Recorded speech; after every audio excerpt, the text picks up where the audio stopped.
నమస్తే, నేను Roja. Welcome to special debate. ఒకప్పుడు ఉపాధి అంటే వ్యవసాయం, ప్రభుత్వం అందించే సాయం. ఆ తర్వాత తరంలో ప్రభుత్వ ఆధ్వర్యంలోని భారీ పరిశ్రమలు లక్షలాది మందికి జీవనోపాధిని కల్పించాయి. కానీ ఇప్పుడు ట్రెండ్ మారింది. ప్రభుత్వాలు పౌరులందరికీ ఉపాధి కల్పించే పరిస్థితుల్లో లేవు. సంక్షేమ రంగంపై దృష్టి పెట్టిన ప్రభుత్వాలు మునుపట్ల ఉపాధి అవకాశాలను స్వయంగా కల్పించే అవకాశం లేదు. దేశ బడ్జెట్కు మించి ఒక్కో ప్రైవేట్ కంపెనీల పెట్టుబడులు ఉంటున్నాయి.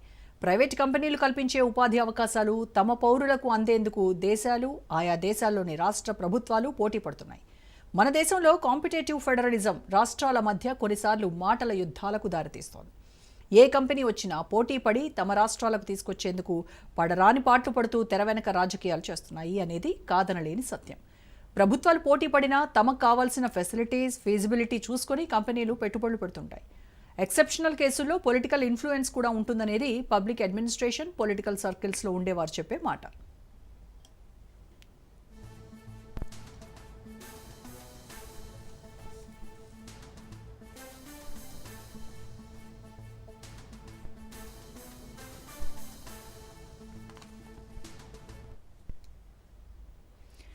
ఒకప్పుడు ఇండియాలో, ముఖ్యంగా సౌత్ ఇండియాలో సాఫ్ట్వేర్కు కేర్ ఆఫ్ అడ్రస్ బెంగళూరు, ఆ తర్వాత చెన్నై. ఐటీ, సాఫ్ట్వేర్లకు హైదరాబాద్ మహానగరం ఆ తర్వాత వేదికైంది. తాజాగా ఈ మూడు కాస్మోపాలిటన్ సిటీస్ సరసన విశాఖపట్నం చేరనుందనే వార్త సెన్సేషన్ అవుతోంది.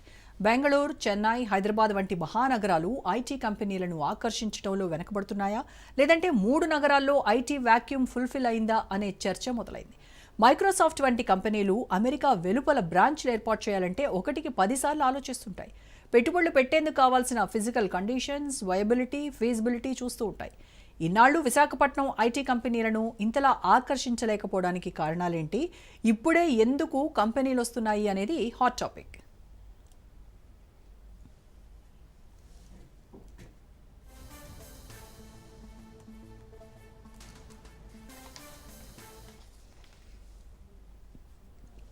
ఐటీ కంపెనీల పెట్టుబడులు ఆకర్షించడంలో ఎంత రాజకీయం ఉంటుందో, వాటికి భూములు కేటాయించడంలో కూడా అంతే రాజకీయం ఉంటుందనేది పొలిటికల్ ఎక్స్పర్ట్స్ చెప్పే మాట. కంపెనీలు వచ్చే కంటే ముందే రియల్ గ్రౌండ్ ప్రిపేర్ చేసుకోవడం ఒక ఎత్తైతే, కంపెనీలకు భూముల కేటాయింపులోనూ రియల్ దందా ఉంటుందనేది అనుభవజ్ఞుల వాదన. తాజాగా విశాఖ కేంద్రంలో ఏర్పాటు కానున్న డేటా సెంటర్ ఇష్యూలోనూ అవసరానికి మించి భూములు కేటాయించారని, వాటిని ఆ తర్వాత ప్రైవేట్ ప్రయోజనాల కోసం వాడుకుంటారనేది విమర్శ.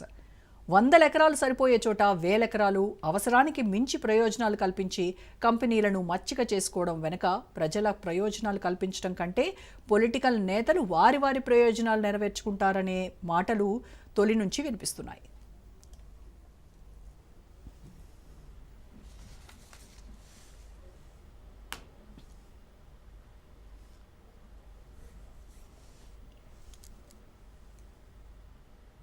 రైట్, ఇదే అంశంలో డిబేట్లోకి వెళ్దాం. దానికంటే